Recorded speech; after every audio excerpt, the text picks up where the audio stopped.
And I hope everyone else is ready.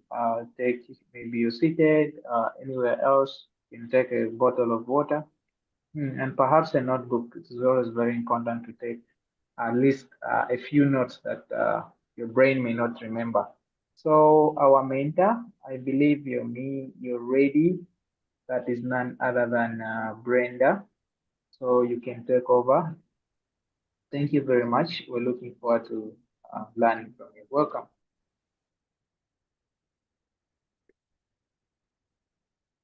Thank you, Benson. You can confirm that you can hear me? Yeah, sure, you're clear. Yeah, so I'll start with the issue of the submissions and the issue with the system and the picking of the time zone, right? So check with Sam and Emmanuel, and they can fix that. It's on the time zone. So most times it picks, I think they set up in the system picks a different time zone so that 11 is, I think, 3 to 4 hours, like when you compare it to our time. So you can check that with them, and then so that you can have it resolved.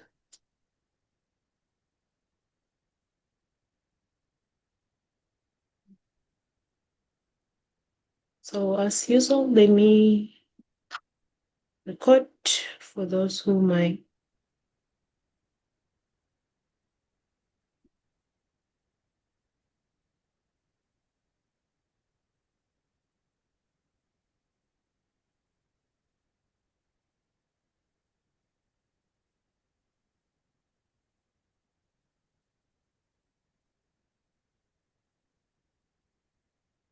Okay, so good afternoon, everybody, and welcome to today's session.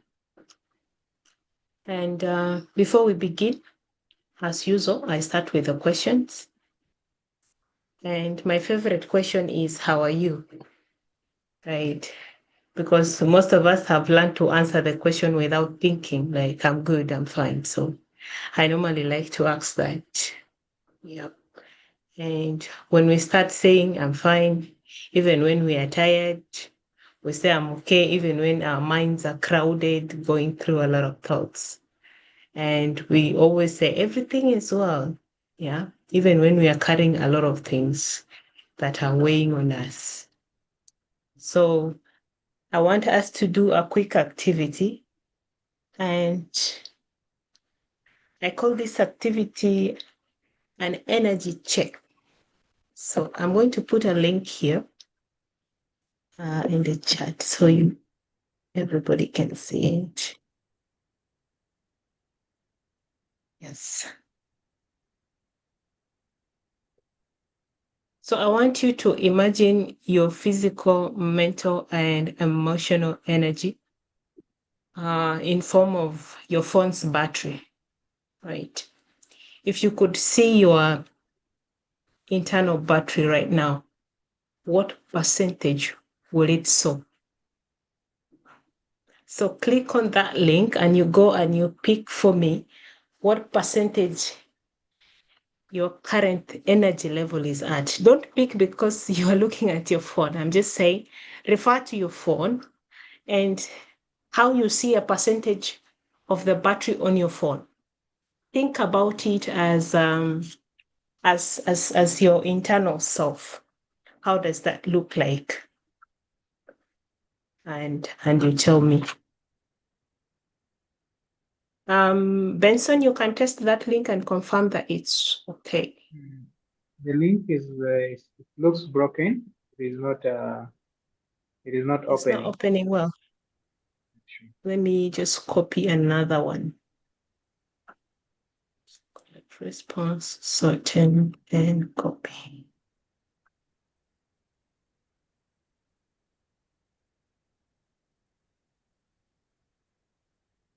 Check that and confirm if it's working.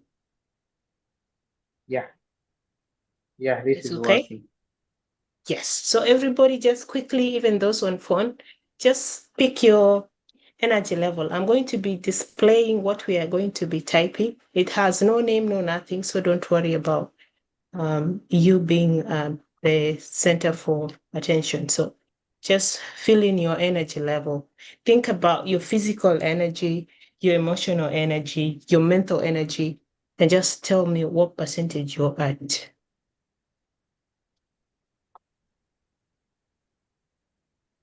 Let's take just a few minutes and then we can go back to.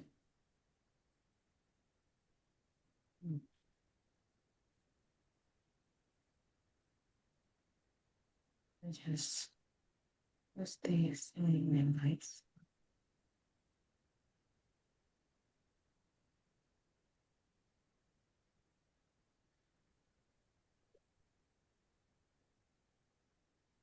So we have about 11 responses now, and you can all see here, all the responses. At least nobody is below 20%.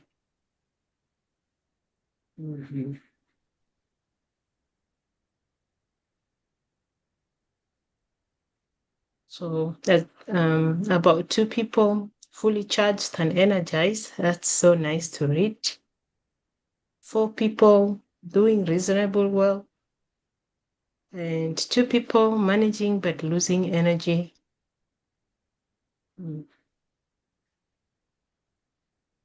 then we have 3 people, their energy level is running low. So we should be worried about you.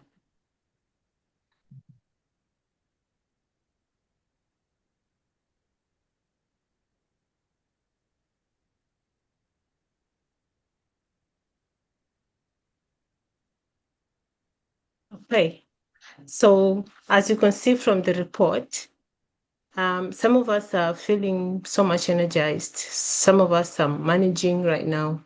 Some of us are running low on our energy. When you bring that to our everyday life, an example is our phone. Most of us, when our phone reaches a certain percentage, we immediately become concerned. We look for the charger. Where is the charger?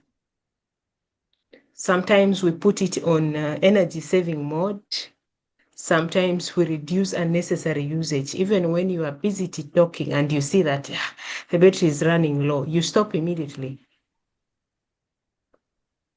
We are doing that because we want to protect the remaining power. We don't want the phone to suck down. But when our bodies, our minds, and our emotions reach the same level of percentage, many of us continue as though nothing is wrong with us. We continue working, continue answering to every call, everything, continue solving other people's problems, carrying things that are not ours, people's emotions, support, attention. We continue to say yes without looking back. And we continue to wear the perfect smile even when we are not fine. And sometimes we do not stop until our bodies forces us to stop. That's why some people end up in the hospital with emotional breakdowns and all of those. Our relationships begin to suffer because we can no longer function in a normal way. So today's session is not just about learning about boundaries and energy. It's about asking ourselves why so many of us are exhausted, resentful, overwhelmed, or emotionally unavailable, and why we continue allowing patterns that drain us. So let's keep our percentages in our mind. I don't know which one you've picked, but keep it in your mind. As we move through today's session, continue asking yourself what has been charging your energy, what has been draining your energy, what are you carrying, and what boundary might help protect what remains from your energy.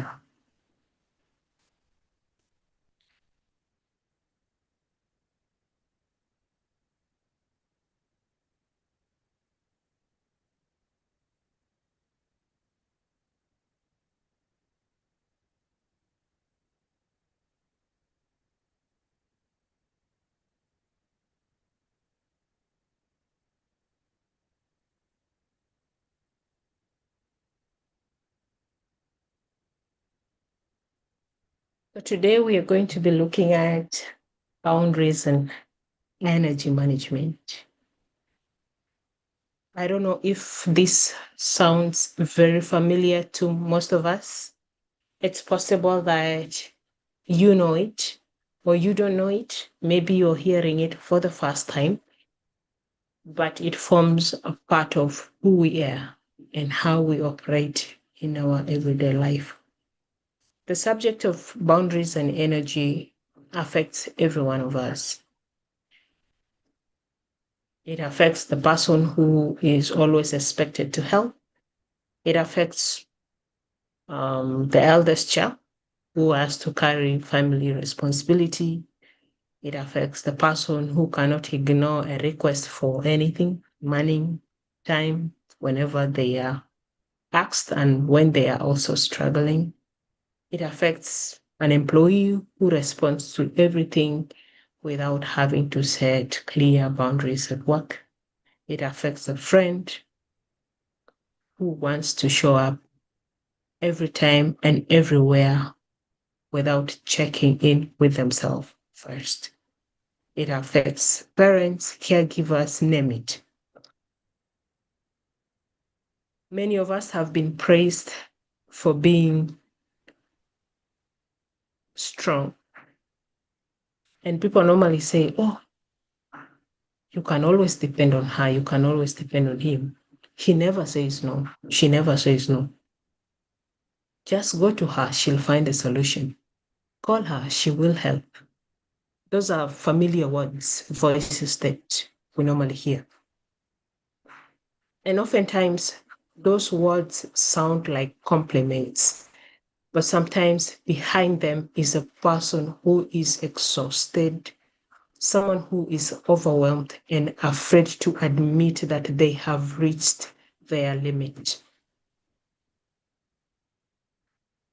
So today we want to talk about that person honestly. Perhaps that person is somewhere, you know them. Maybe that person is actually you.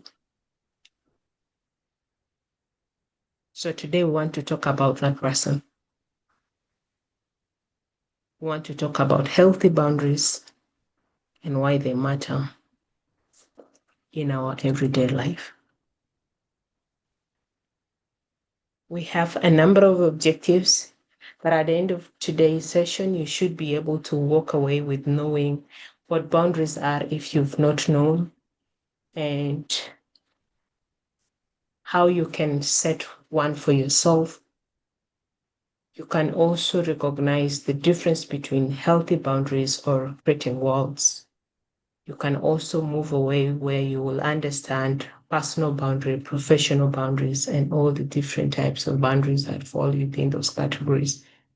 How you can be able to communicate your limits clearly, respectfully, and confidently. How you can be able to say no without necessarily feeling guilty.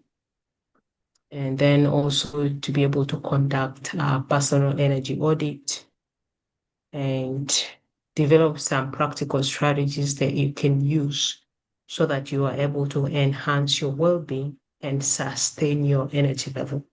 For those of us who are already running at low energy, how do you boost your energy to go back to where you are fully energized so that you are able to face life with all your energy and might? Because that is what you need to be able to achieve the kind of dream, the kind of life that you want.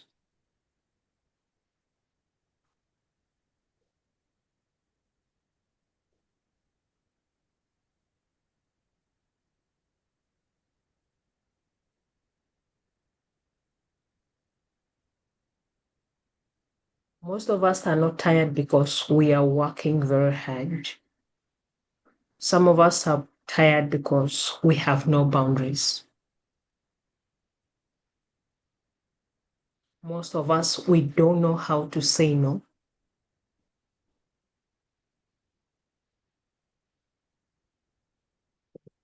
Some of us are tired because we are carrying both responsibilities for ourselves and the responsibility of other adults.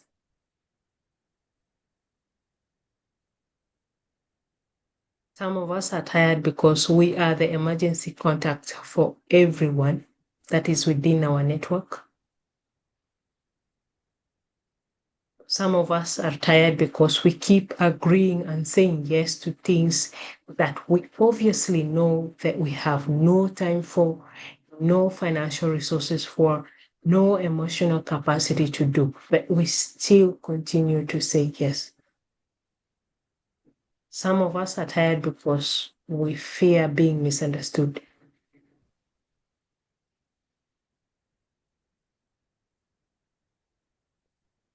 And then some of us are being told that you only need to rest. When you wake up, things will be okay. Rest is important, yes, but rest alone cannot protect your life fully. You can rest over the weekend, but by Monday, you are completely depleted.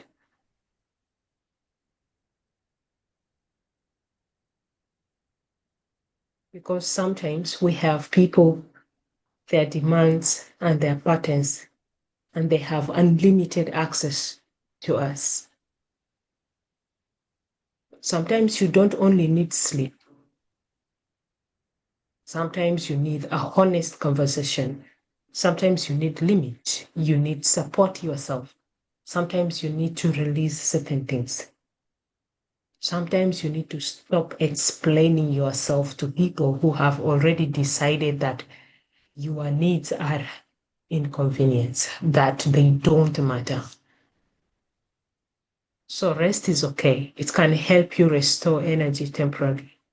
But boundaries are the only things that protect it and sustain it over a long period of time.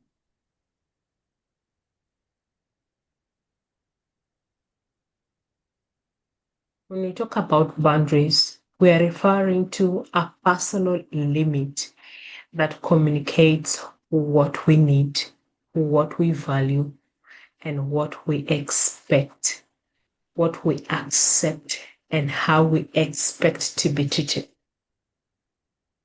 That's a boundary.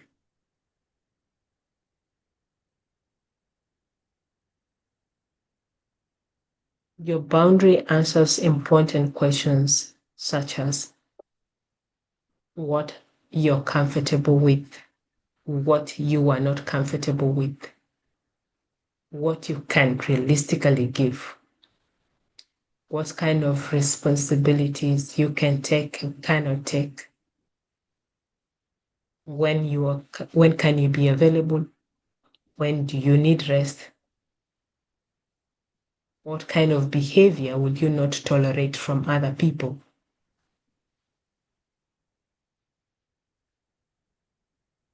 A boundary is not about controlling another person because this is you. You cannot stop people from being themselves. Again, you cannot control whether they become disappointed. You cannot control if they come to you and ask you for something, ask for help. You can't control that. But you can control and decide how you want to respond.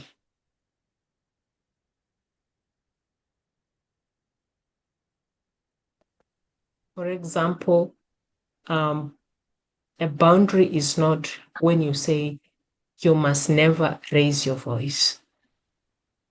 But a clear boundary would say that I'm willing to discuss this with you, but I will not continue the conversation while I am being shouted at.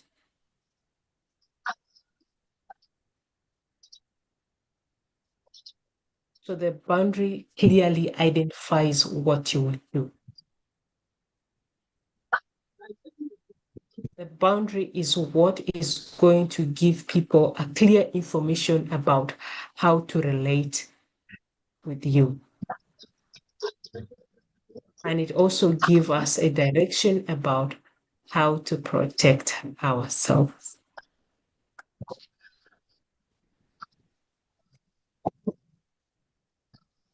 What boundaries are and are not.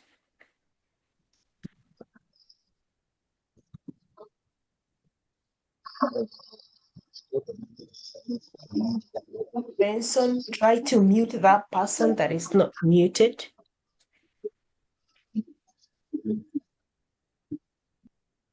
Garang, please mute yourself. Healthy boundaries are clear and respectful. They protect your well-being and values as a person. They can be flexible when circumstances genuinely require flexibility, but they are consistent enough to be meaningful. So when you talk about your boundaries, these are not punishment. It's not revenge. It is not manipulation. It is not silent treatment. It is not threats that you make out of anger. It is also not an attempt for you to control another person's life. It is also not an excuse for you to avoid every difficult conversation. You can therefore not say, for me, I have cut everyone off because I have boundaries.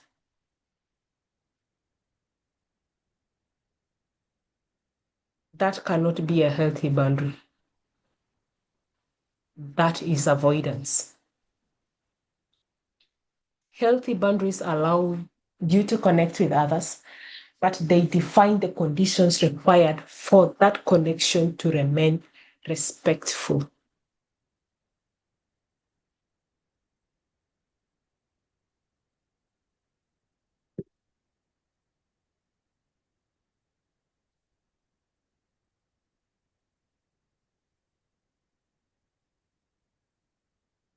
Boundaries or walls. Some of us confuse setting up a wall with a boundary.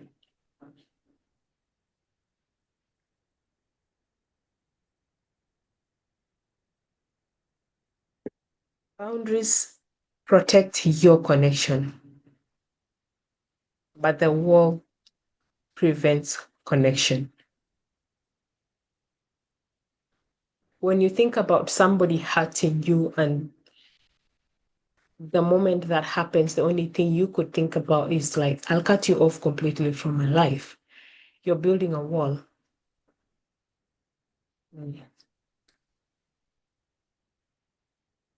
Because at the end of the day, you may suffer because you have not addressed the issue. So it will continue to on. You must therefore acknowledge that there are situations involving extreme violence, maybe abuse, exploitation, or danger, where this distance may be necessary for safety. Right? Those situations are available. And when you talk about setting your boundary as a person, it is not a one fixed response for every situation. It requires self-awareness, wisdom, and attention to risk. So the most important question that you should be asking yourself is, am I creating a healthy limit? Or am I using distance to avoid every difficult emotion or conversation? So every time you're talking about your boundary, you should be able to ask yourself that kind of question.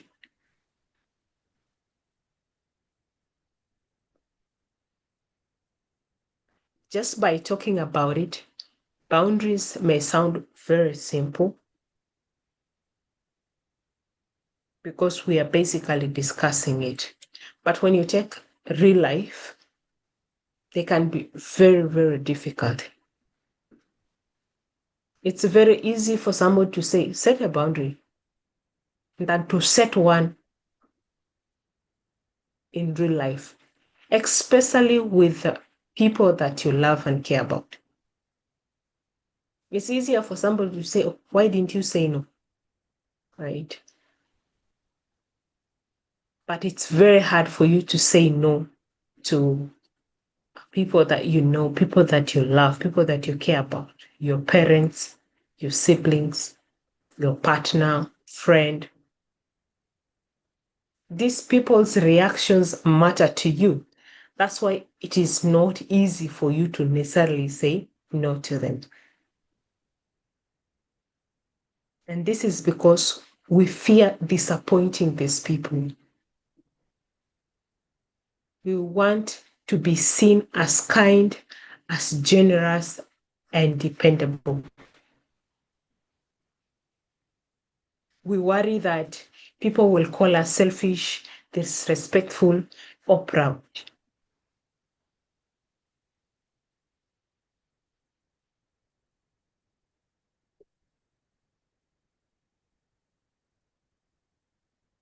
In our lives, some people depend financially, professionally, or emotionally on their person whose behavior requires a boundary. Some grew up in families where children were not allowed to express discomfort or disagreement. From childhood, speaking was not allowed for you.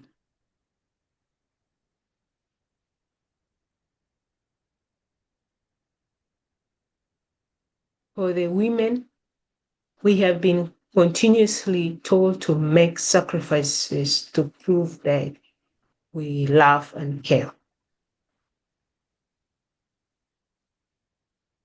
And for the men, they've been told countless times to carry every burden silently to prove that you are actually strong. As a man, you can't complain. The moment you complain, even your fellow men will be asking, my friend, are you a man? You get. So you've been told to carry things silently and not say a word.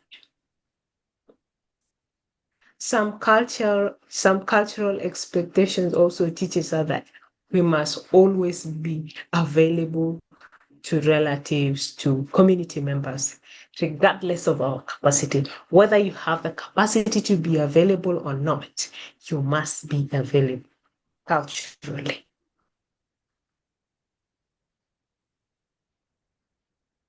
These are the realities. And by knowing that these are our realities, we should not judge ourselves because boundary setting is difficult. But we must also understand that difficult does not mean impossible or unnecessary. And that is where courage is required from you. Courage is not the absence of fear. Sometimes courage is communicating a necessary boundary, even when you know it may not be welcomed, particularly by people who are within your network.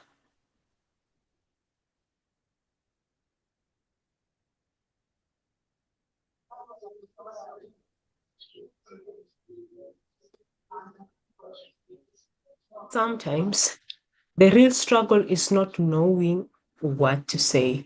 It is believing that we do not have the right to say it.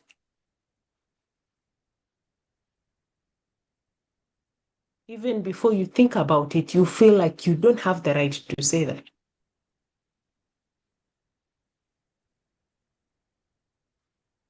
And the most common belief is that if I say no, they may reject. If I'm not, people will stop valuing me. That my needs are not as important as everyone else's needs.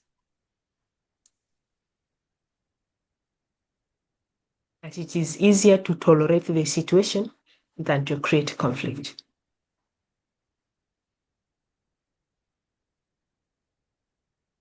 And that I must always prove that I'm a good person by always helping, always being available.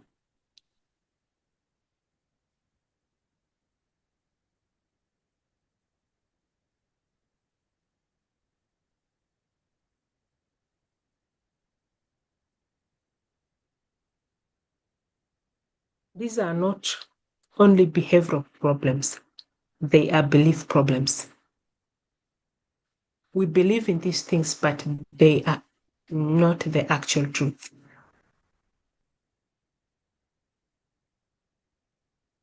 So when you start talking about boundaries, you need to be able to challenge some of these beliefs. You need to be able to challenge these beliefs that keep moving around your head, around your mind, so that you are able to remove them. Because if you don't remove them, you cannot actually set any personal boundary or a professional boundary for yourself.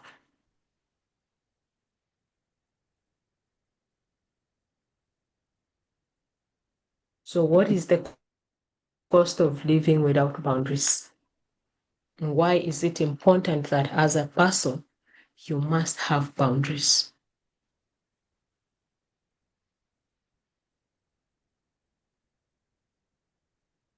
Lack of boundaries always have a cost. There is always a cost for not having boundaries as a person. Sometimes the cost is emotional exhaustion. Other times it is the resentment. Other times it is the anxiety and burnout that you will end up with. Sometimes it is the loss of time, concentration, or personal priorities. Sometimes it is the financial strain because we continue giving what we cannot afford.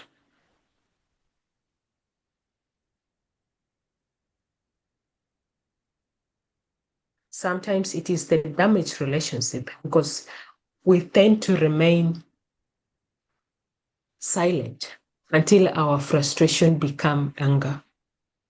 And then that damages the relationship.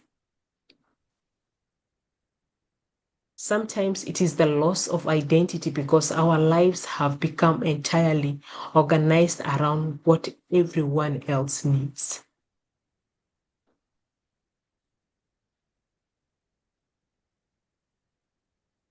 A person may continue saying yes outwardly while becoming increasingly angry inwardly. Eventually, they may explode over a small matter.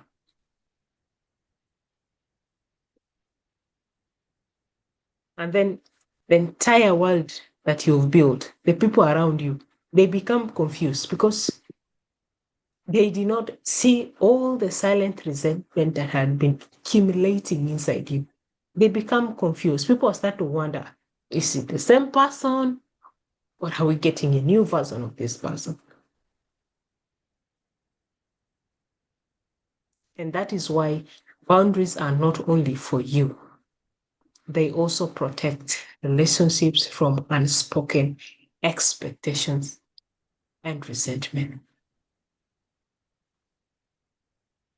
So if you're here and you're listening to this, ask yourself, what has the absence of boundary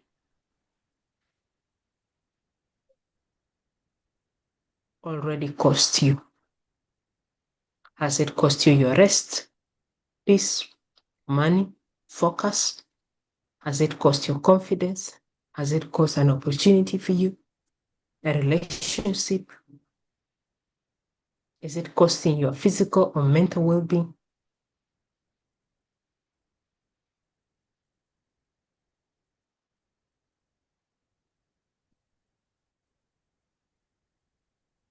Remember that when everything and everyone has unlimited access to you, your well-being eventually pays the bill. That is the price.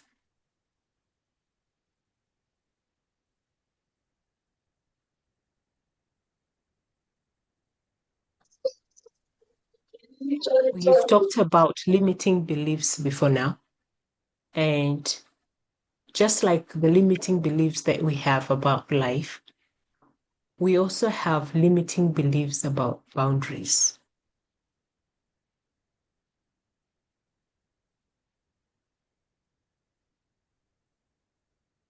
We don't set boundaries or we don't communicate our boundaries because we feel like Saying no makes it selfish,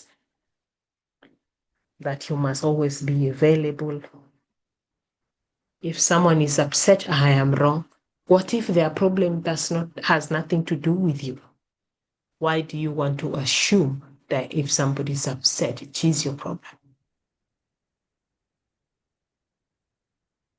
That for you to be called a good person, you must always help and you must always be available. That boundaries can damage relationships.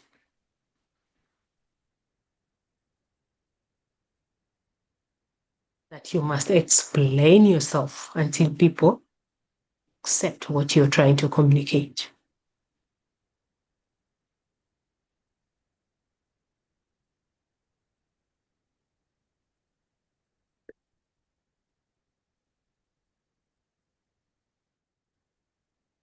So if you have any of these limiting beliefs about yourself, about boundaries, you can start replacing them with a healthier truth.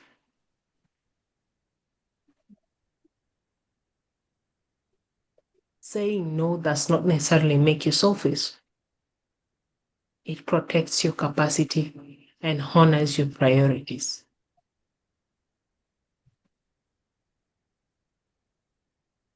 You can still care about people without having to constantly be available.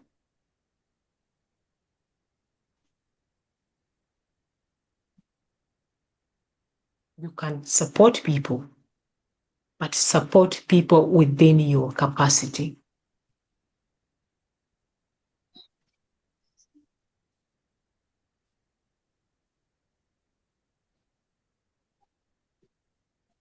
When you're just starting to set your boundaries, it may feel uncomfortable, it may feel new for you. If you're a person who has spent years saying yes, your first no may feel wrong, even when it is reasonable.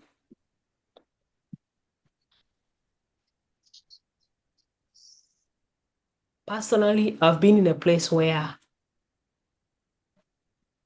I've said yes for the better part of my life to almost everything, every person, every situation.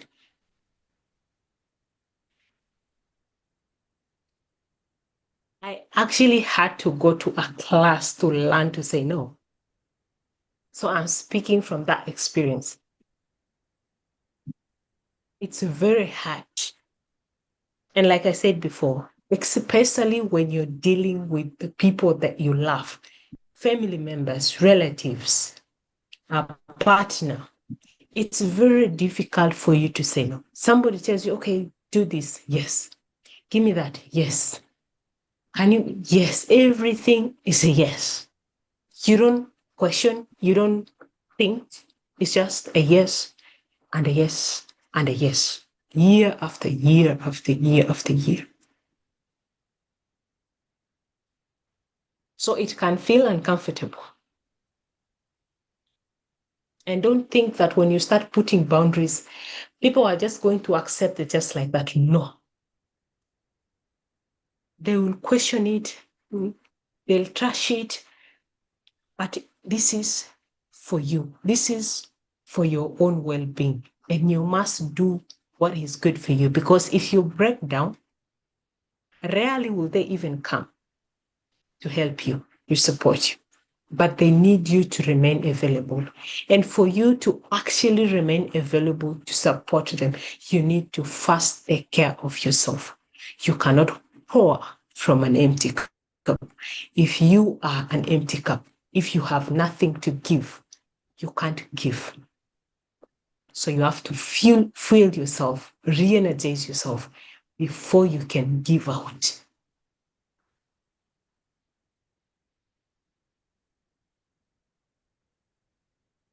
You may feel guilty, but guilt is not always evidence that you are doing something wrong. Even when you feel guilty, there's no evidence that you're doing something wrong.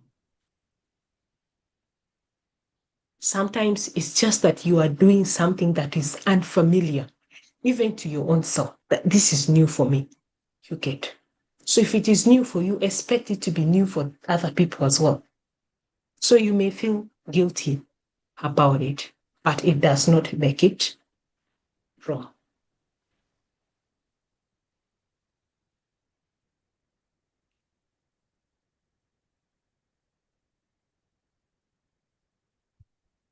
Boundaries exist in different areas of our life.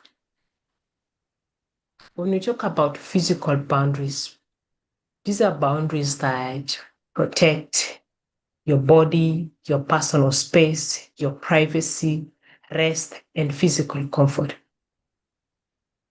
For instance, you could say a boundary in a home or in a family, like please knock each room before entering. You get that is a boundary that somebody lets you know that they are entering your room. You get because it is there to protect your physical, uh, like maybe personal privacy, protect your personal space. You don't just expect somebody to open the door and just walk right in, right? Or you are not comfortable with a particular kind of physical touch, right? So you set a physical boundary and you communicate that.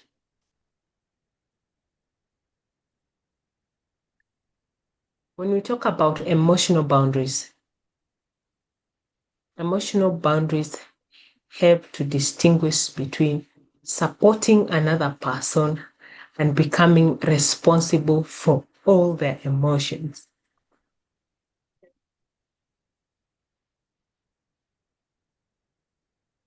There are people who you tell them um, your problems and they carry it, right? That kind of person does not have emotional boundary. For instance, you had maybe a fight with somebody or your partner, and then you go judge your friend. Let's say, I had this kind of issues and thought about 1 to 3 things. You're just telling them probably for them to listen. And they should have an emotional boundary, but they don't. So the next time they see that partner of yours, they become angry on your behalf. Even when yourself, you probably went past this situation and maybe you talked about it and then forgave the person, but this person still carries that emotion. They are angry on your behalf. You get, they are mad on your behalf because that other person treated you poorly. You went and told them, so they become angry on your behalf. So each time they see this person, they are mad, their mood changes, they lack emotional boundary. They are supposed to provide support to you, to listen to you, give you advice without necessarily carrying your emotion. Because when you are explaining that thing, you are probably angry too. You get it. You basically needed somebody to listen, but they carry on that anger like it is theirs. So they lack emotional boundaries.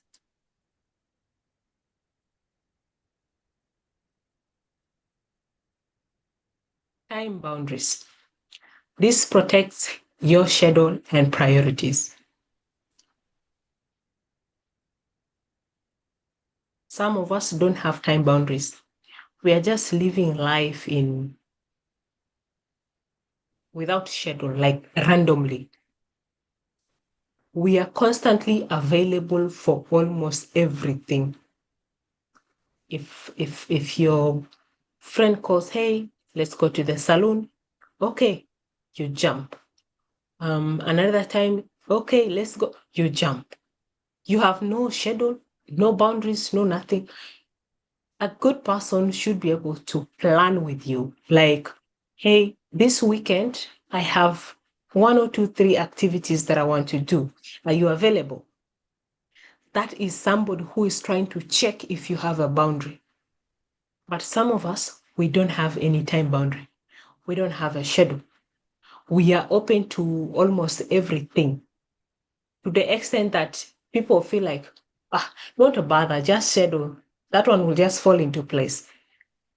So people will assume that you are constantly available. So they don't care checking in with you on anything.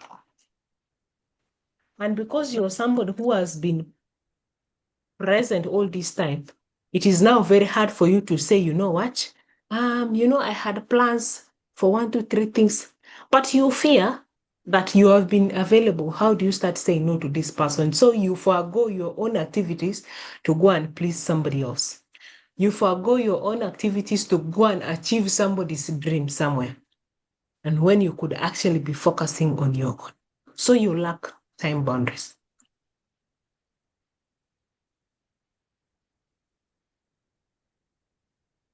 Mental boundaries.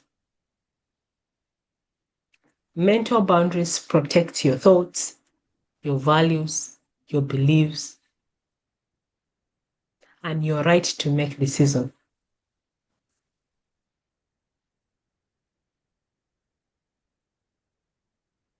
You can respect another person's opinion without surrendering your own judgment. Some of us, we don't have mental boundaries. You can be thinking, for instance, you think that, what example can I use?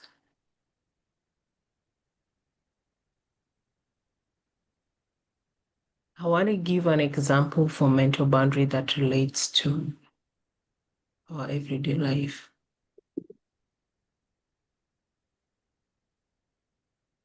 Okay, let's say you think that the sky is blue, right? And then your other friend comes up and tells you that no, the sky is not blue. It is actually white. So instead of defending your own belief that the sky is actually blue, you just say, okay, since you say so, I believe you. You forego your own judgment. It's like you don't have a mind of your own. You believe everything everybody tells you, even when you know, you are aware, like, this is wrong, right? You know it. But because you don't have mental boundaries, you start to believe everything everybody tells you, and you lose your sense of independence when it comes to decision making. You let other people control your life because you don't have a mental boundary. You can't make decisions for yourself. You try it, and the moment somebody comes with another opinion, you leave yours, you jump into the line, and you follow flock. So you lack mental boundaries.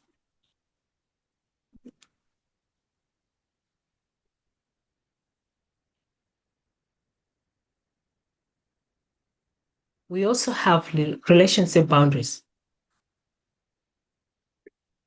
Relationship boundaries are those that define the kind of behavior, the kind of communication style, the kind of treatment that you will accept in your relationship. So when you hear people say, oh, we go on a date, mostly you talk about yourselves, what your expectations are and all that. It's you trying to communicate your boundaries. That me, I don't like it when somebody shouts at me, and these are the kind of behaviors that I expect from a partner, you know. When I'm talking about relationship boundaries, I don't mean intimate relationship only. I mean all forms of relationship. Could be with your friends, could be with your family. So yeah, relationship in general terms, not just one part of the relationship. So it helps you to define the kind of behavior that you expect from other people, right? How they should treat you. And when they are communicating, how they should communicate to you. So those kind of boundaries are very important. And then the famous one, of course, the one that people like to talk about a lot and always forget the rest, is the professional boundaries. So this helps you to clarify your roles at the workplace, define working hours, define the ethical conduct that you have at work, the level of confidentiality that you must maintain on the job and all of those. And it also includes the kind of relationships that you maintain while on the job. So this one I believe is most familiar for almost everybody. And then the last one is digital boundaries. So the digital boundaries protect you from constant access, through calls, messages, email, social media. So Benson, somebody is not muted. Being online does not mean being available. Having a phone does not create an obligation to respond immediately to everything, every person, every call, right? Not every call is an emergency. Some of us, we lose ourselves the moment we see calls. The way we rush to our phones is like, oh my God, right? So if I have a phone, it doesn't mean I must answer every call that comes through there. I could be busy with something. So if I'm setting a boundary, a digital boundary, I can say, for instance, I don't pick any social media call phones, or I am not chatting on social media between this time to this time, right? So that is the boundary that you're setting for yourself. So that even if somebody is calling at that time, I will get back to you. Yet. So those are some of the boundaries that you should set for yourself.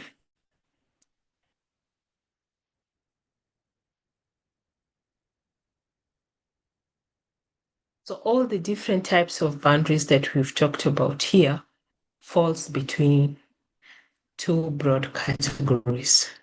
That is personal boundaries and the professional ones.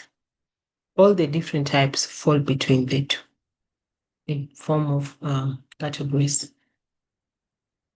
When we talk about personal boundaries, these are boundaries that protect you as a person, protect your well-being, your privacy, your relationship, your personal space, your time, and name it.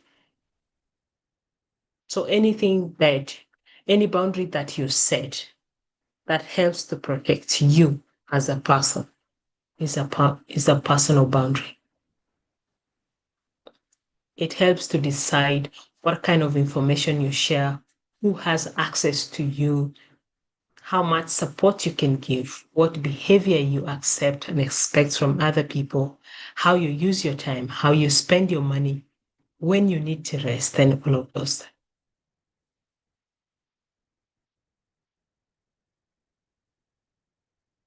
So you don't always need to give a lot of explanation when it comes to your boundary. Sometimes we over-explain because we are hoping the other person will approve our boundary. It is not necessary. Whether they approve it or not, it is your boundary. So you don't need to over-explain. You just have to state it and leave it there.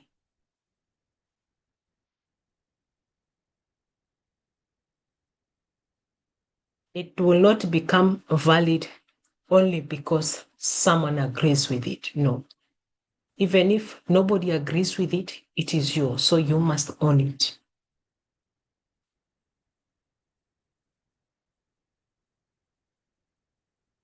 And then, of course, professional boundaries basically helps your professional work life. It helps you to maintain respectful, ethical, and productive working relationship with your employer. It involves understanding your roles, understanding your responsibilities, managing your level of availability, protecting confidentiality, communication limits, and all of those. So when you set professional boundaries, you are not lazy. that when you have professional boundary, it is not a refusal to collaborate. It creates clarity and accountability. Being a team player does not mean becoming the entire team. There is a clear difference. So professional boundaries help you to be able to manage the kind of relationship that you would do while at your workplace.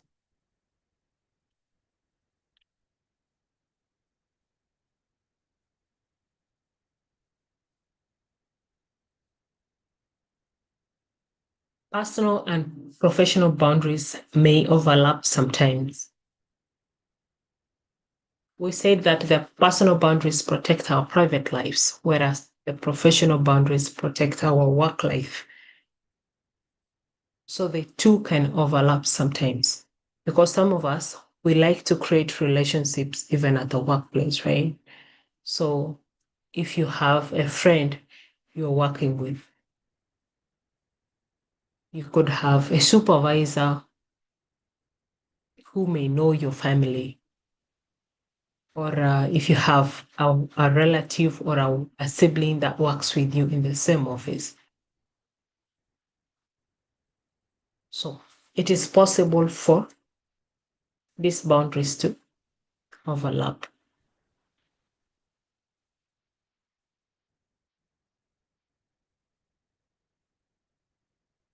These kind of relationships may be warm, but your professional responsibility must remain very clear to you. A personal connection should not require us to compromise our work.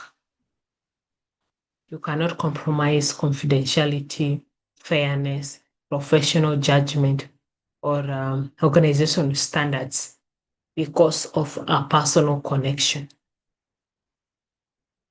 You can be friendly as you like without having to become unprofessional. You can also become compassionate without having to abandon your sense of accountability for your role. When professional and personal boundaries overlap, it's very easy for you to develop some level of confusion.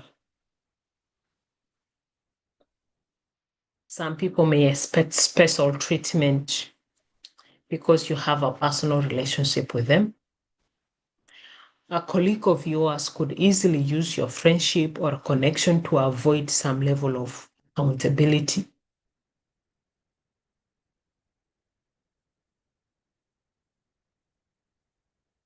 Whenever you find yourself in that kind of situation, you should ask yourself, what role am I playing in this situation? And what are the responsibilities that comes with this role? Is my personal relationship affecting fairness and judgment?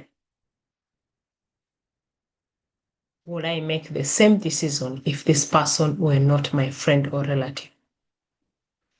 So you should be able to ask yourself those questions.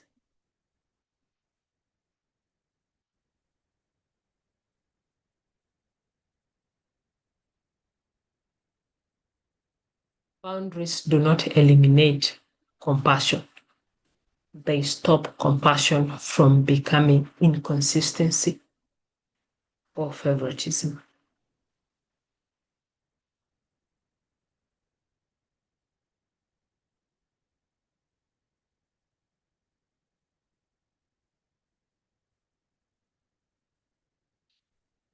How would you know if someone is violating your boundary?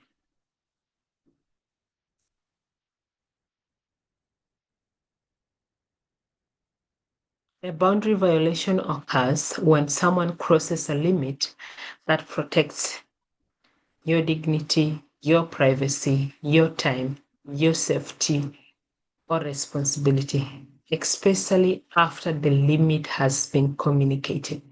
if you've already communicated this limit to the person, but somehow they're still violating it. They are violating your boundary. You may notice things like unwanted physical contact, pressure to disclose some private information, someone ignoring. Please mute yourself. Sometimes the violation is obvious, and other times we may recognize it through how we feel. So please mute that person.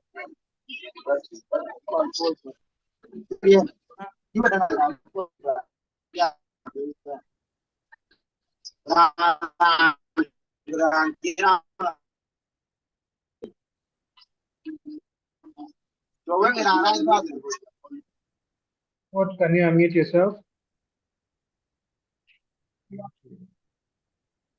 You are a co-host, so you should be able to just mute the person or just remove them.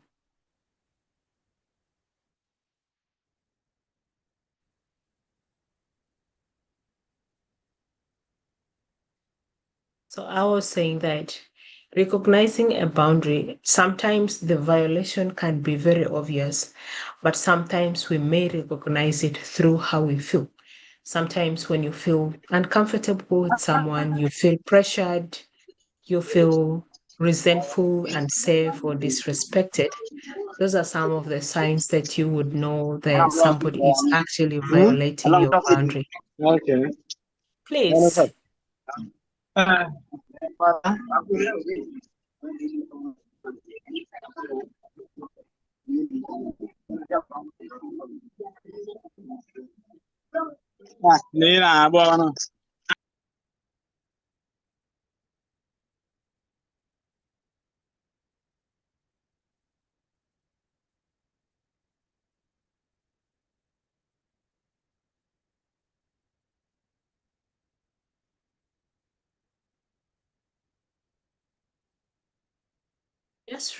Benson, just remove someone who doesn't listen.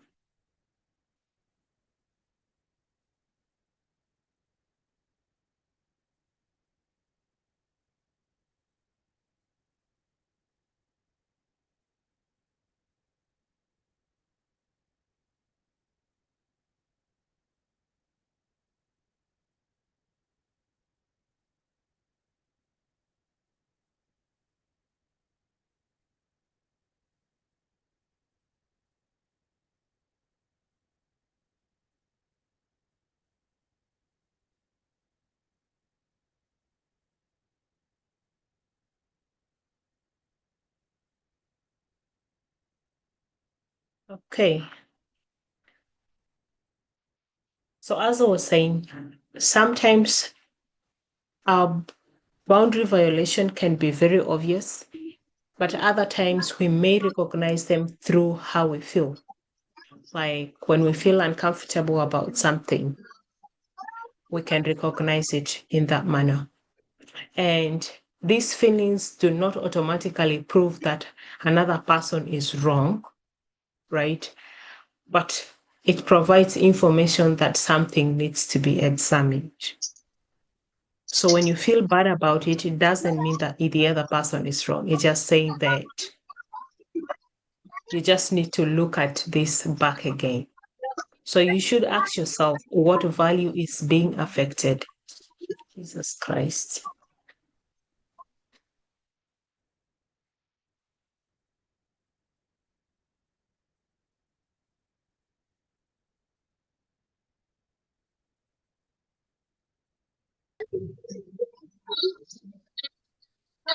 And he's just joining back in, back out.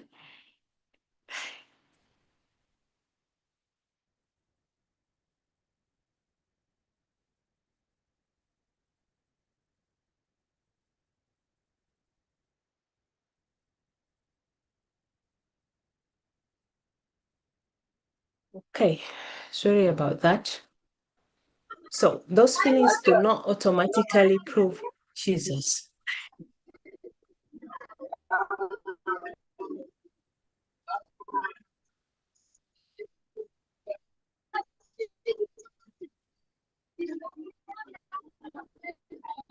Is this gentleman a first timer in the class, or I don't get it? There is no way of just removing him and then he just comes back writing. What, can you just mute yourself?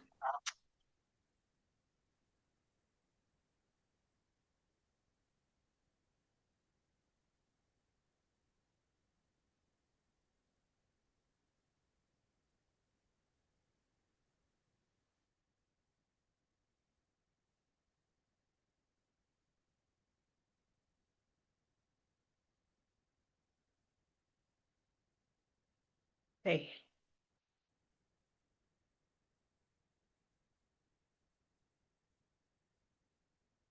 Nice. So let's move on quickly to energy management. I think part of the thing about energy management is what we looked at as part of our first activity, where we did a quick energy check through our call.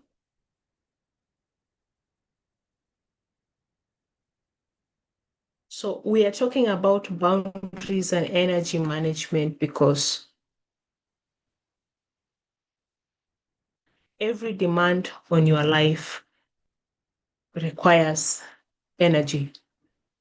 Some responsibilities consume physical energy, some consume mental energy, some consume emotional energy, some consume your spiritual energy, and leave us feeling disconnected from meaning, hope, and purpose.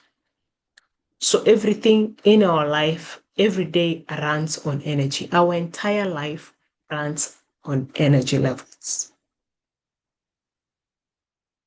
When you talk about time management, which we will look at later, you are asking yourself, do I have enough time? Do I have enough hours? You get. But when we're talking about energy management, we are asking, do I have the capacity to use those hours very well? So energy is that you have the time, but how productive can you be within the time that you have? That is energy management. You may have 2 free hours, but no mental concentration. And this is very common for most of us. Sometimes we want to do something, but we can't really concentrate. You touch this, you touch that, you touch that. At the end of the day, you have zero to solve, no productivity, no achievement. That was zero focus, right? So our energy was low, and we are basically operating on the negative side.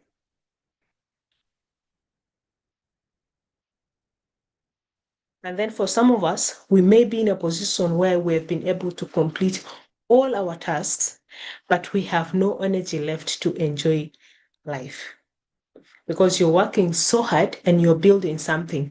So you must leave yourself some energy that you're going to use to enjoy yourself after the hard work. Being busy is not the same as being effective. Being available is not the same as being present. And exhaustion is not proof that you are important.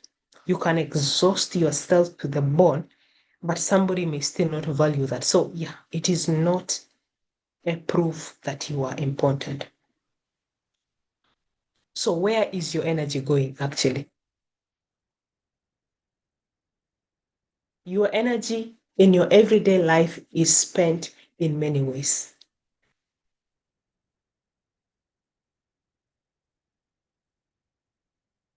So, take a moment to notice where your energy is.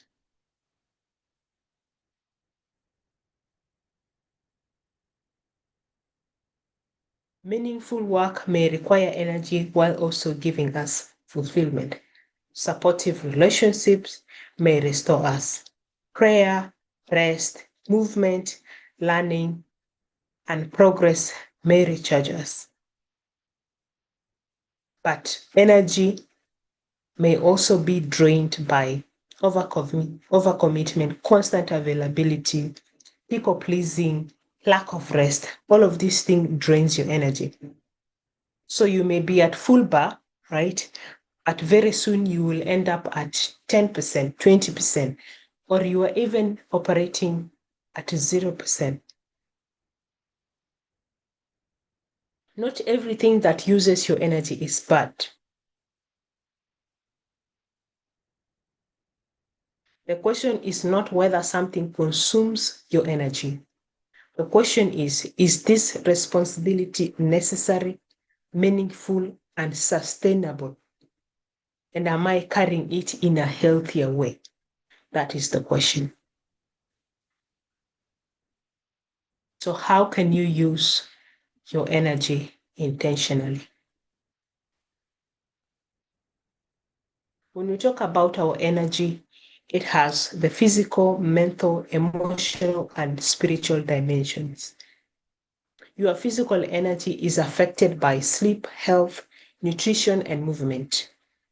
Your mental energy is affected by decision-making, information overload, concentration, and unresolved concerns. Your emotional energy, on the other hand, is affected by grief, conflict, fear, disappointment, and the effort of pretending to be fine. And of course, your spiritual energy may be strengthened through faith, prayer, purpose, hope, and connection to your values. And this explains why sleep does not solve every form of exhaustion. You can sleep for the next 12 hours and still wake up very tired. There are people that wake up in the morning, it's like they've never gone to bed, but they've been sleeping the whole night. Your problem is not sleep, you get. You are sleeping and you are still awake. You are still thinking about your problem. Your mind was working all night while your body was sleeping. So when you wake up, you are very tired because your mind didn't rest. You can decide to take a day off from work, but your mind will continue to replay unresolved problems, replay issues, traumas, and all that affects you. And at the end of the day, you still feel very tired. Sometimes you need physical rest. Sometimes you need support. Sometimes you need clarity. Sometimes you need to grieve. And sometimes you just need a boundary. So you have to know, where do you need to manage your energy?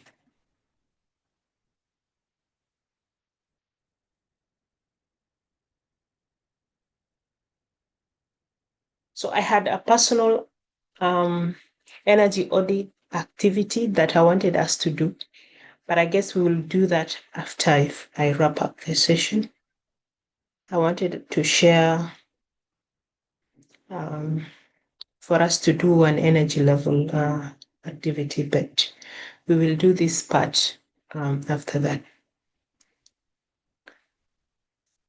So when we are talking about personal energy audit, we are basically asking ourselves, what gives me energy? What are these? Who are these people? What are these activities? Which environments that leave me motivated? Who is this person that when I call this person, I'm always motivated. I'm always energized. I'm always more focused.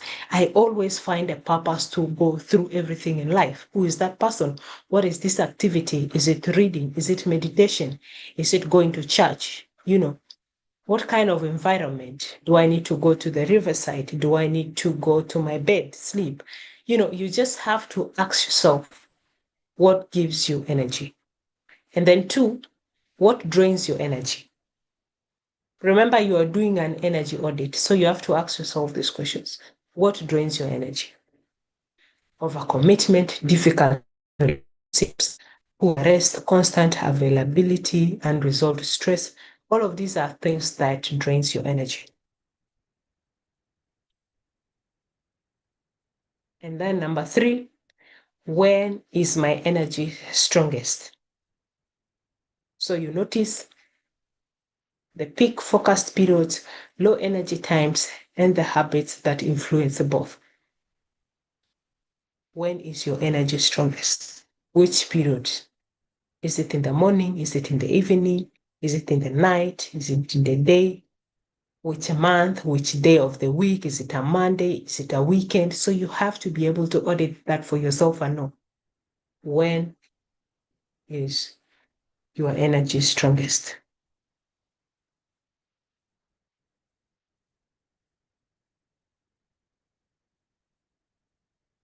Then where am I overextending?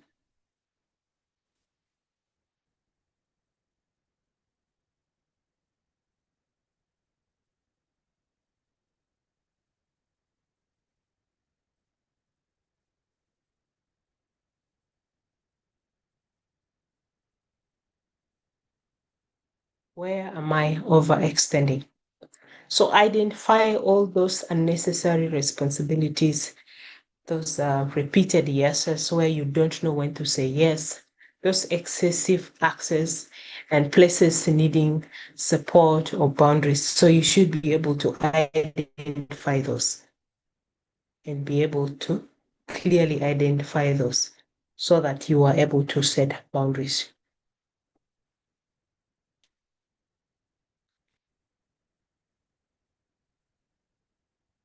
Some signs of poor energy management.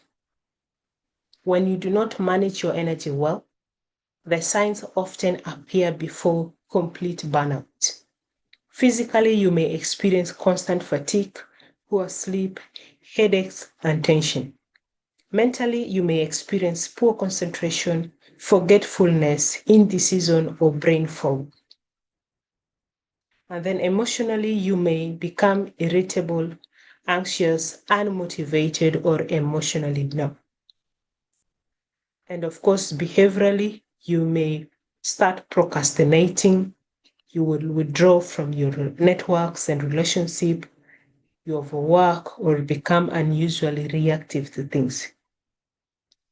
You may also begin losing your sense of purpose as a person. You are doing many things, but you no longer feel connected to why you are doing them. You start questioning, why am I doing what I'm doing? Sometimes your body and emotions are expressing the boundary your mouth has refused to communicate. The constant headache may be saying, hey, this pressure is too much. The resentment that you're experiencing may be saying, hey, I keep agreeing to some things I do not want. Right? So your body is trying to express all the things that you should have communicated early enough through your boundaries. When we talk about signs, these are not weaknesses to hide. They're information for you to use to be actually making better decisions going forward.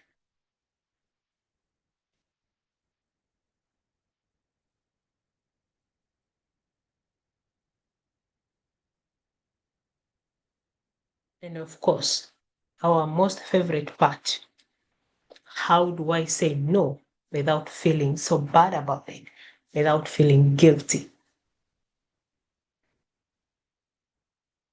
This is where most of us fall. We know how to say no only in our minds. We struggle to say it aloud.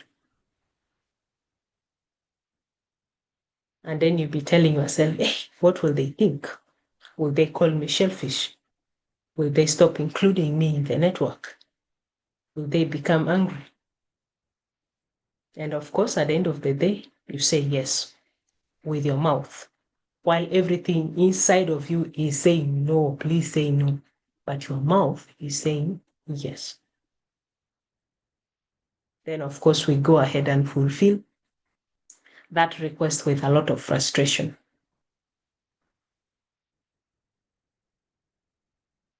I need us to remember that a dishonest yes can be more damaging than a respectful no. You'll rather say no respectfully than pretending and saying yes.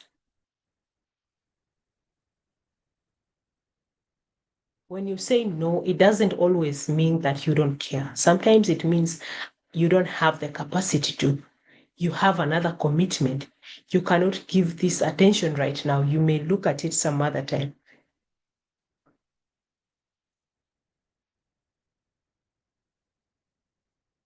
So every no protects a yes. Saying no to unnecessary demands may allow you to say yes to rest, to healthy activities, to family, to your purpose. So just basically allowing you to focus on things that matter to you.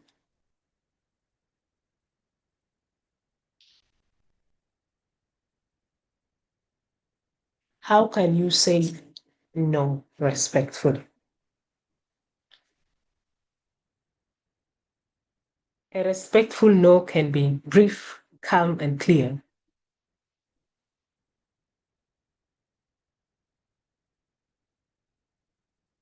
Thank you for considering me, but I will not be available to take this on.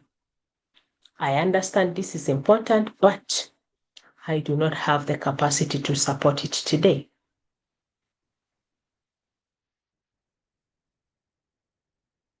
I am not able to lend that amount to you. I cannot respond immediately, but I will get back to you tomorrow. Those are all examples of respectful ways for you to say no. You already say no. Good. And when you say it, it doesn't have to be a long defense. You don't need to defend it. Because the more you start feeling guilty, you find yourself over-explaining. And then you start giving tens and tens of reasons, apologizing, sorry, And then, of course, the other person believes that the decision is still negotiable. And then they also start pushing back. Please try, please check, please do, You can be respectful without becoming uncertain. You can be firm without becoming cruel.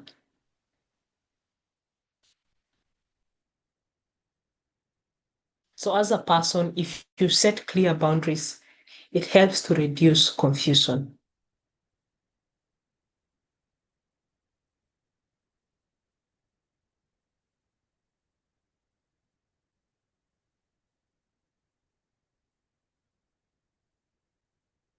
So whenever you are in doubt, try as much as possible to be very clear. And the clear approach states that you have to clarify the issue, link it to its impact, express your boundary, agree on the way forward, and reinforce it through your action. Good. So those are the ways that you can use to clearly communicate your boundaries. And when you find other people resisting your boundaries, because like I said before, not everyone will welcome your boundaries. Some people will resist it. And then you hear them saying things like, oh, so-and-so has changed. So-and-so has become selfish. And then you used not to behave like this. What happened to you? You get.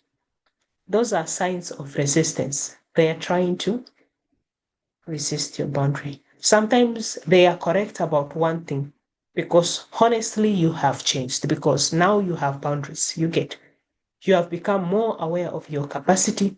You have learned to communicate your needs clearly, and you are no longer agreeing to everything out of fear. That change may be uncomfortable for so many people who have benefited from your lack of boundaries. But their discomfort does not automatically mean that your boundary is strong. You can acknowledge their feelings without surrendering your limit. It is your responsibility as a person to communicate your boundaries respectfully. But you are not responsible for ensuring that everyone is pleased with your decision. That is what we call people pleasing. You want people to be okay with your decision.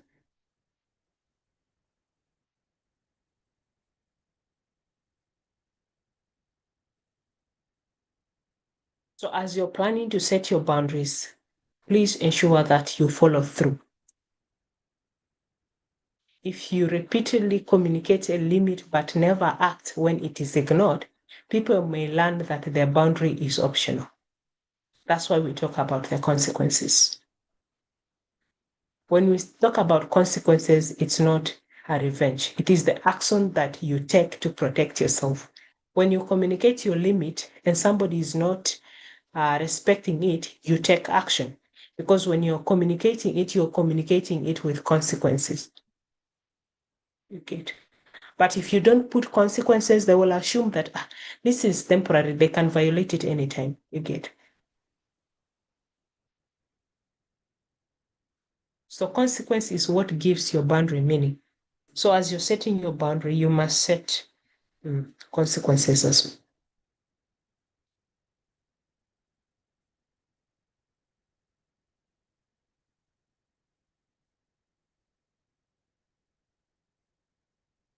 Boundaries and self-respect.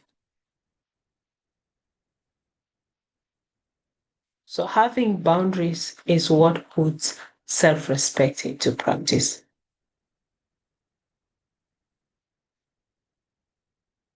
People pleasing says, I must keep everyone happy even if I become exhausted in the process. But self-respect says, I can care about other people's feelings without completely abandoning my needs. If you're a people pleaser, you avoid conflict because you want that person to feel okay, to see you as, yes, you are the person. But over time, it can grow into resentment. But self-respect communicates honestly. Self-respect does not mean your needs always come first. No.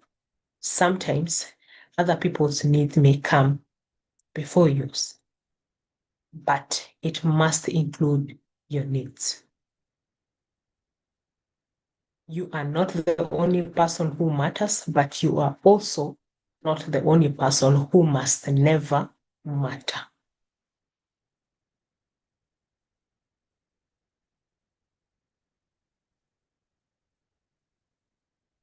Then, of course, self-care. Self-care is not something that you do after you become exhausted.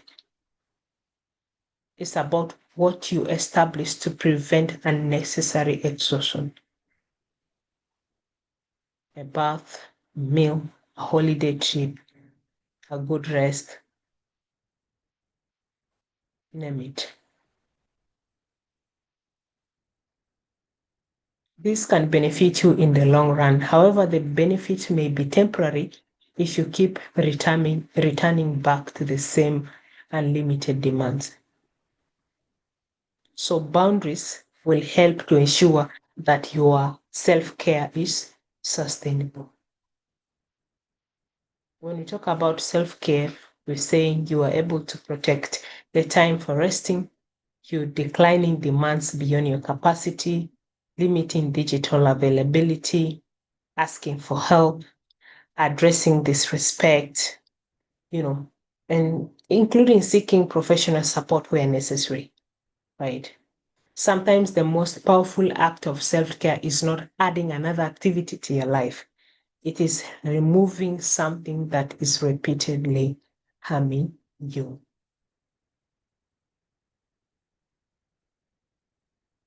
So how can you go about setting a boundary for yourself?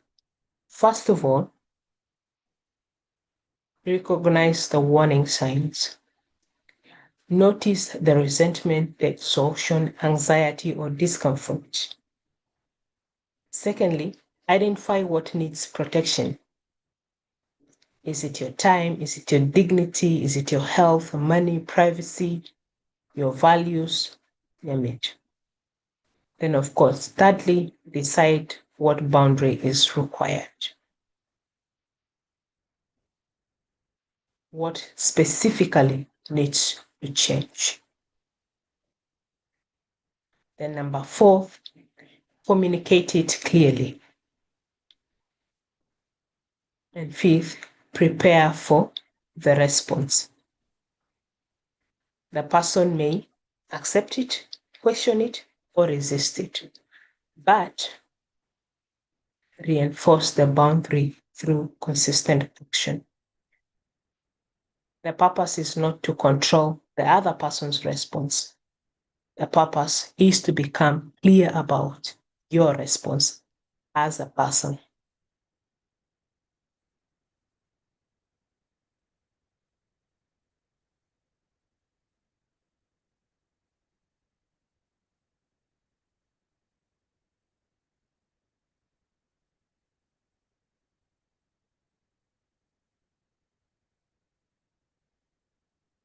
So we've been able to do a personal boundary audit and energy audit. So you should be able to come up with your own personal boundary action plan. So that is a personal to everybody. You can choose a situation where you need a healthier boundary. You cannot pick everything because you cannot resolve everything at once today. So choose something that is realistic, something that is draining you at the moment. And then use that to come up with your action plan. And that should bring us to the end of our session. Some key information for us to remember. Saying no does not make us selfish. It can make us honest about our capacity. Boundaries reduce resentment, confusion, and unnecessary exhaustion. Energy management requires us to notice what restores us and then what repeatedly drains us. Boundaries will not make everyone happy, and the rest and the rest and the rest. Yep. Right. So that brings us to the end of our session today.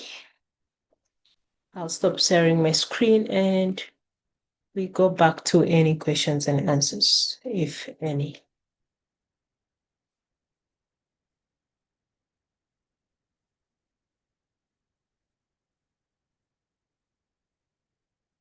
Okay, thank you so much.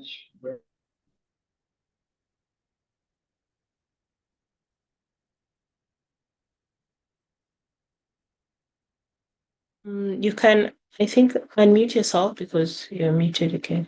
Try to. Yeah. Okay, thank you. Thank you very much for the informative session. These are real life experiences that we have been going through. So we can give this time for questions. If you have any question, please feel free to share your question. Maybe you have a scenario. You can also we can also go through it and see how we can go together. Thank you. Whoever has a question, please, you can raise up your hands or you can type it in the chat. Let's be as quick as possible. We have like 16 minutes for our session to end. Okay, anybody with a question, with an inquiry, any other? You're most welcome. And in the meantime, you have the link for the attendance. You can drop it. If not, I can check for where you have it. You send the link for the attendance. Neil has a question, so welcome, Neil. I think you can talk over. Okay, hello everyone. I'd like to say thank you for the session today.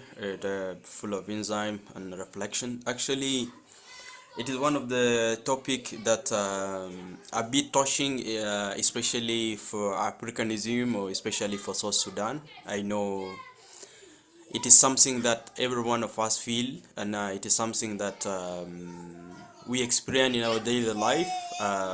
Actually, I will say for South Sudanese, it's a bit hard to really put in action. I know it is something, if we could fully implement, or we could partially implement some part of this topic, it will help a lot.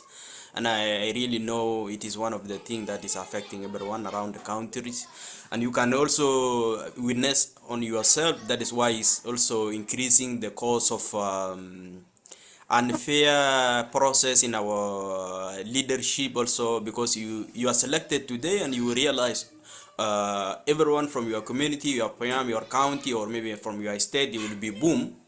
And looking at what you are earning, you cannot be able to support everyone with it, and that is why it will cause you to take what does not belong to you. And that is one of the things, because you are not able to tell everyone they have to stand on their feet so they can do what is meant for them, and then you can do either nothing, or maybe you can support them mentally, or maybe emotionally. But I will say thank for the reflection, and we appreciate the enzyme for everyone also to reflect, and then find the best mechanism also to express themselves, not to burn out whenever such a situation arises. Thank you.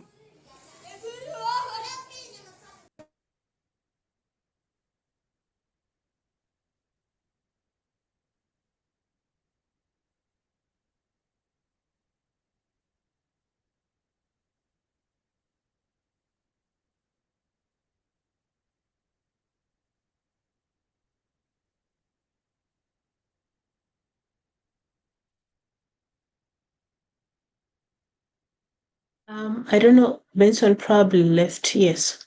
Thanks for your remarks on that. Yes. Sometimes with the kind of extended community that we have, it's very hard when you are in a position where you can support. Everybody's looking at you, right? And that's why you need to have boundaries yourself. And because you cannot constantly continue to help this person. Most of the mistakes that we make is that we are not actually helping the person. We are actually creating a dependency syndrome. You see, if you have a group of youth in your household, just look at your typical household. Um, think about how many of those youths are productive. Maybe your siblings. Are they doing something to help themselves? Or do they constantly come to you and tell you, hey, bro, I need money for this, I need that? Or do they gang up in your house and put you and your resources and your family on pressure, right?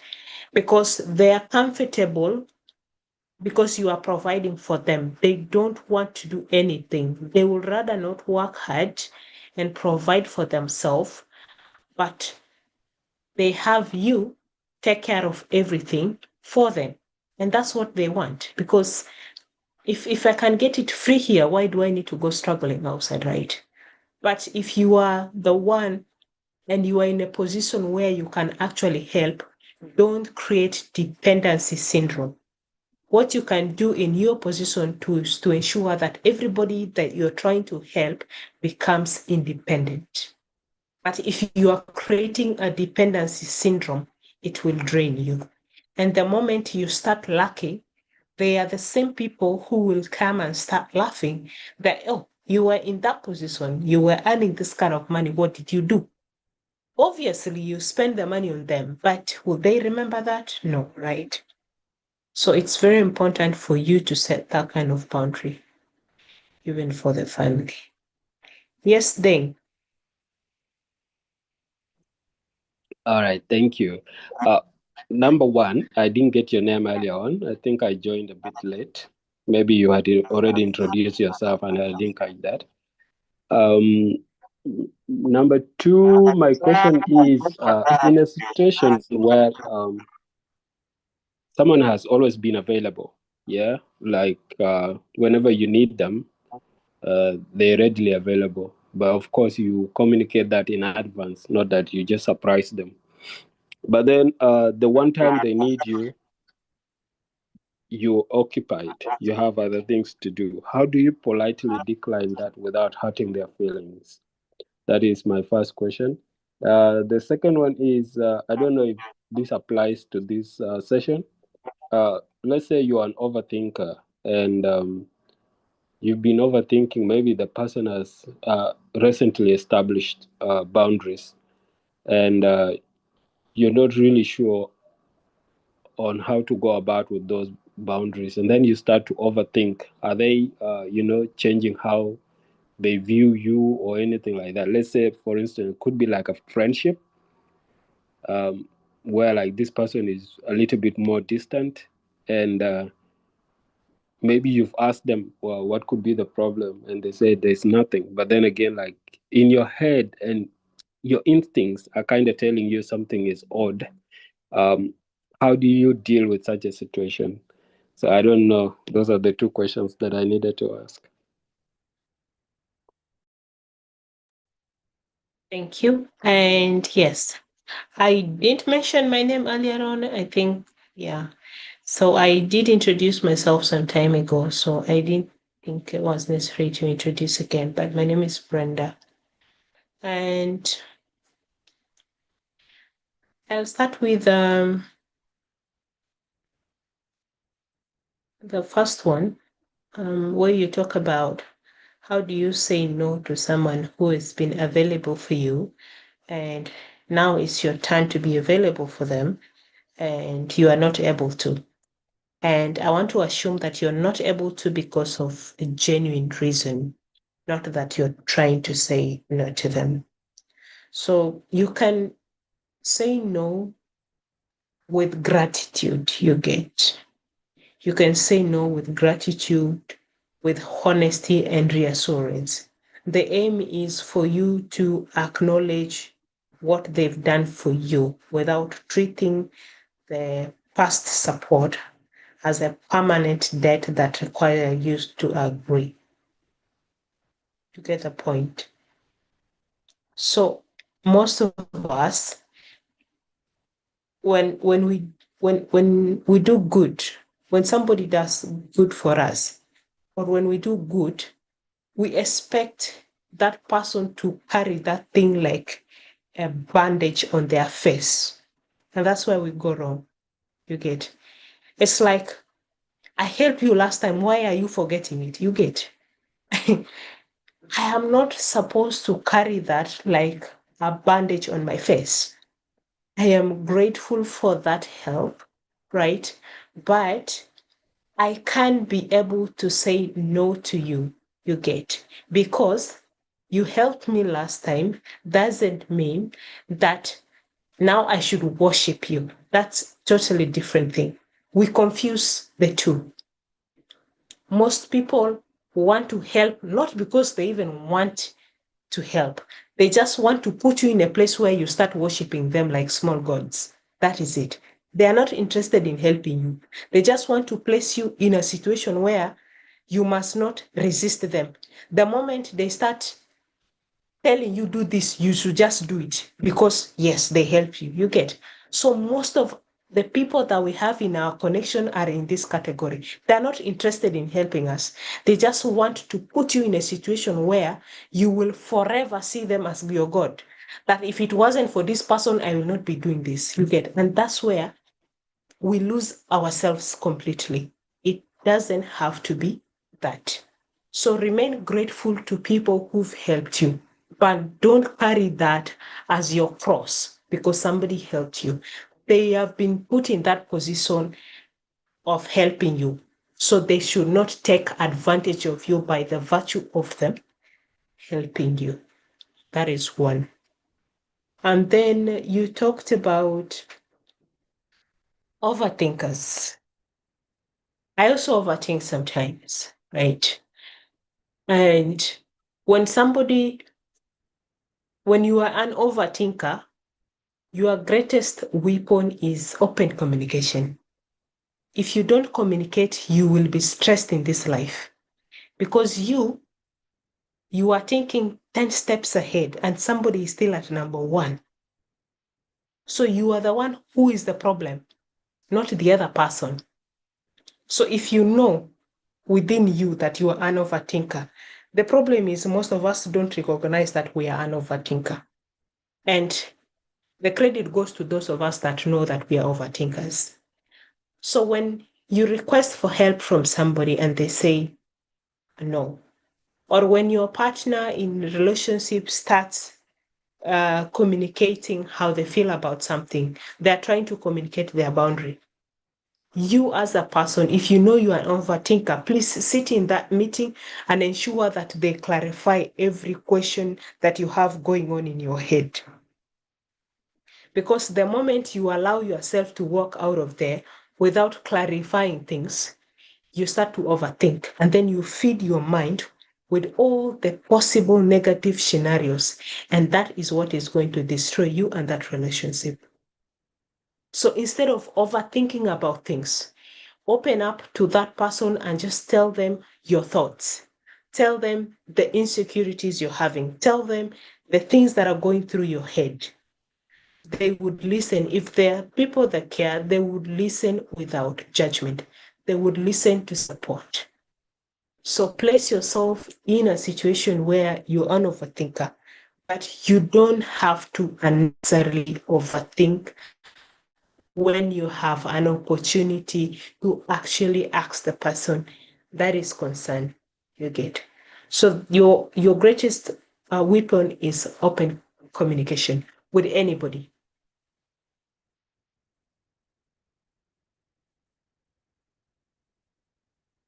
I hope that answers your question, Dave.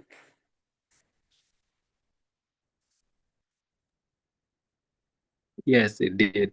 Thank you so much. Okay.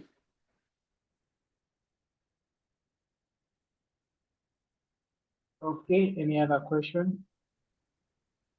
Yes, Amor, welcome. Good evening. I hope all of you are doing well. Okay, so my question is, how do we know when we are genuinely helping someone and when we are overextending ourselves and draining our own energy?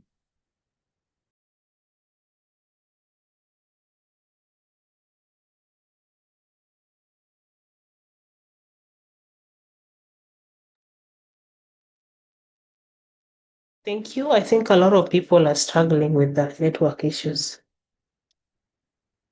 So how do you know if you are genuinely helping or overextending yourself? And the answer lies in your capacity, your motivation, and sustainability of the kind of help that you're trying to offer. So think about the fact that when you're helping somebody or supporting somebody, the support is freely chosen. That is you making the decision to help. That support is reasonably within your capacity as a person. Think about the fact that every time you need to give this support, you are not abandoning yourself. Think about that. So those are the differences. When it becomes overextension of yourself, you will know it because now it is driven by guilt. You don't even feel the need to support. In fact, your mind will be telling you, why are you even doing this thing? You are questioning. I talked about you questioning the purpose. So you are questioning, why am I doing this thing? Right? And then you will start to know that you're overextending yourself. You don't find fulfillment in rendering that help. It has lost the meaning. You start feeling guilty that, of course, if I don't help, she will think I am this. If I don't help, they will think I am, You start feeling this kind of guilt. And this kind of support is constantly costing you. It's costing you maybe your health, your peace of mind. It's costing you stability. you know. So that is the difference. That's how you can be able to tell. So the moment you're not sure if this is support or overextending, just ask yourself, do I have the capacity to do this? Why am I saying yes to it? Will this cost you? Will this cost me? Ask yourself those questions. Is this temporary or a repeated pattern? You should be able to tell. And then how do you feel afterwards? Do you feel fulfilled? Do you feel happy? You know, that's how you can tell if you are genuinely supporting somebody because you want to support or you're just overextending yourself. I hope that answers.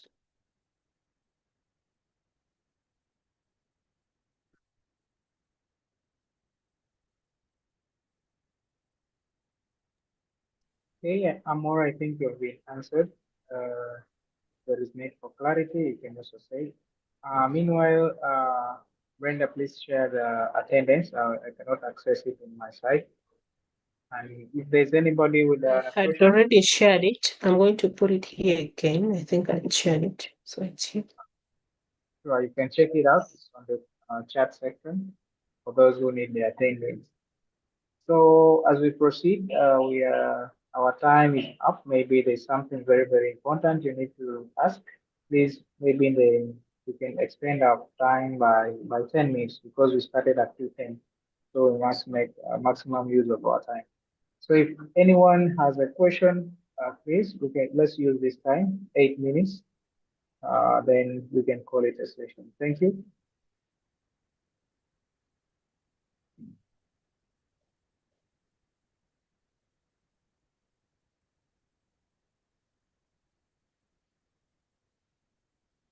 Okay, everyone else is quiet. I have a question from Wani Onesimo. Okay.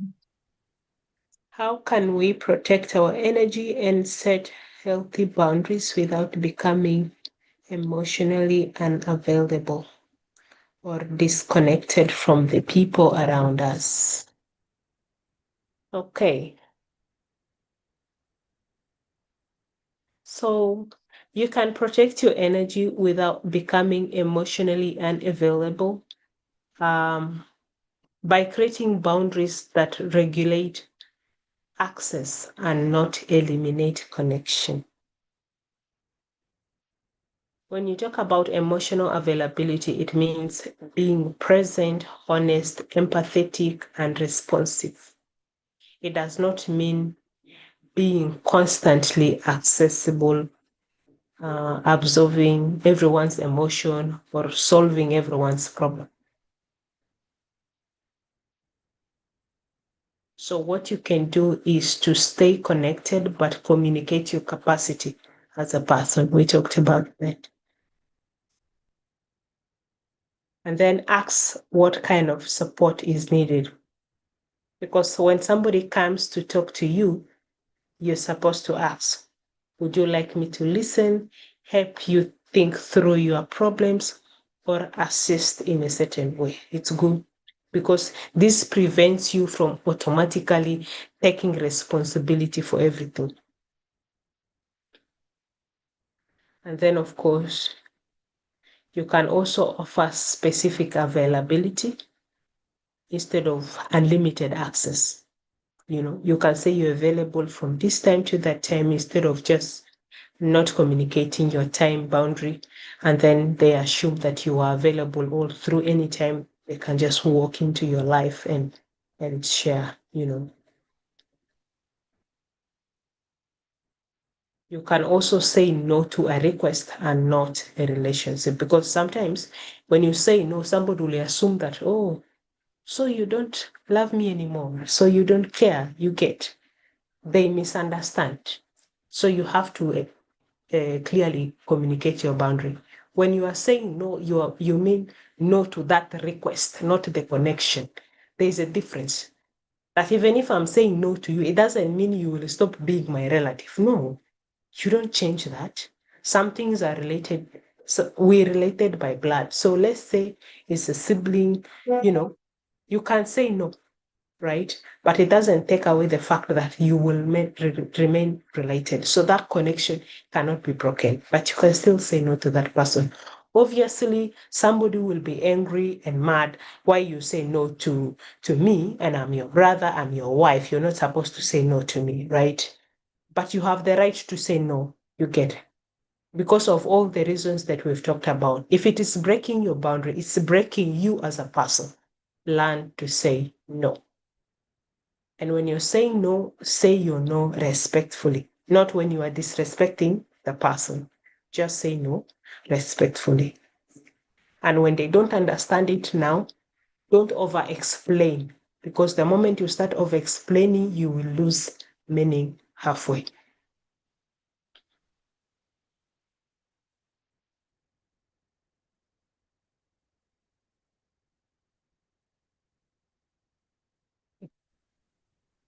Okay, that's it for your replies. Thank you so much. Any other? Maybe you can take one more.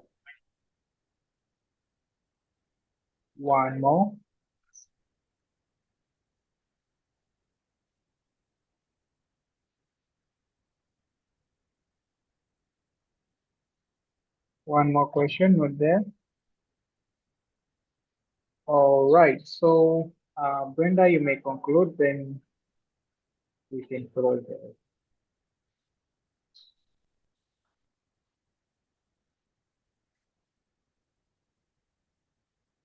Yes, I think no one else has a question. Please, Brenda, you may maybe summarize, then we can go to any other thing that we can. Thank you. Sure.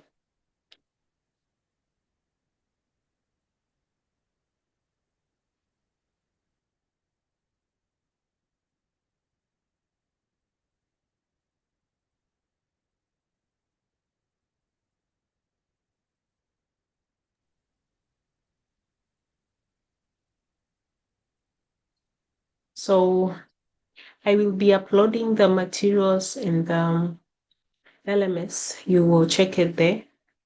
For those of us who've not been able to make it to early enough to the live sessions, you can get back to the recordings and watch more there. For those of us who've been able to take time to attend the session and participate, contribute, I appreciate the time.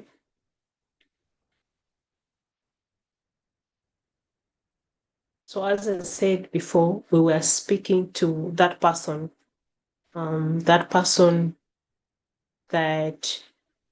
has spent the last several years of their life described as the strong person. That is the person that we've dedicated this entire session to. The person everybody calls, the person that is expected to solve all problems, the one that gives when they have nothing left, the one who responds to every message, the one that fears disappointing other people, the one who keeps saying, it's okay, I'm okay, everything is okay, even when it is not. That is the person that we spoke to today.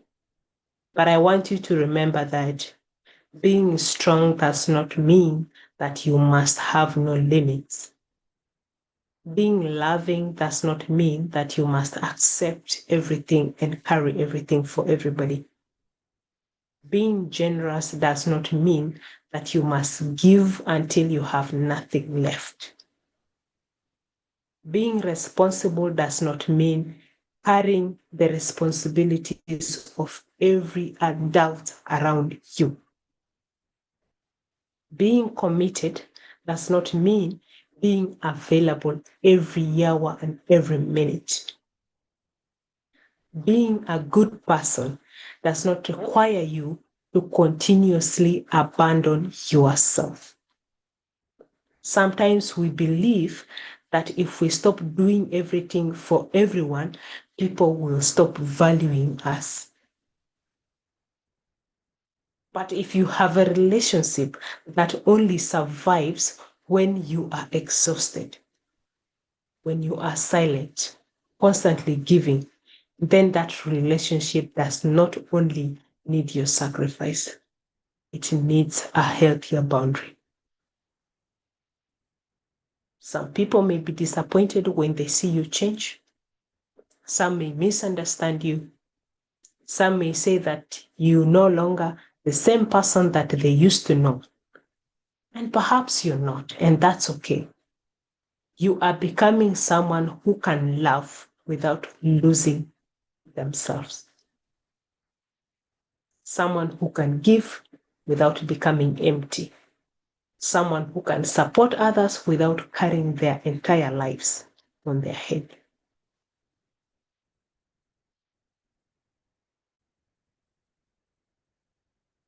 This session may not immediately restore everything that has been depleted in you, but perhaps it has helped you to understand where your energy has been going. Perhaps it has helped you to identify what needs to be put down. Perhaps it has helped you to identify what kind of boundary that you need to set. It has shown you the kind of conversations that you need to have with the people around you.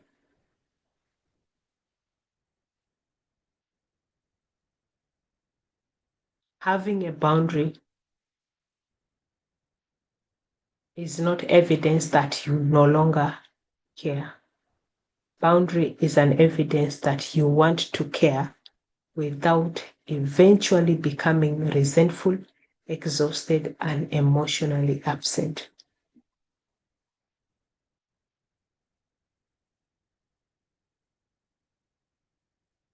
Thank you for listening, and I do wish all of us a good evening, and I hope to see you again tomorrow. Well. Thank you so much, Brenda. Let's give a round of applause for the great session that reflects all our lives. I wish to congratulate each and everyone for being around up to this time. You were around 25, but most people dropped out. Only 12 of us left. This shows that you really want to change. This is the journey that we embarked, and that we are still on it. So congratulations each and everyone. And I would like to uh, emphasize on one thing, that is the assignments. And, I've been receiving the assignments. Most people, yes, some tried doing the assignments, some were exceptionally well, some also struggling, especially when submitting links. I only wanted the link to your Drive folder, but some people submitted PDFs, some people submitted only one link to a specific document. And if you have that kind of problem and there's something you want to understand, please maybe this time, and yeah, we iron it out. And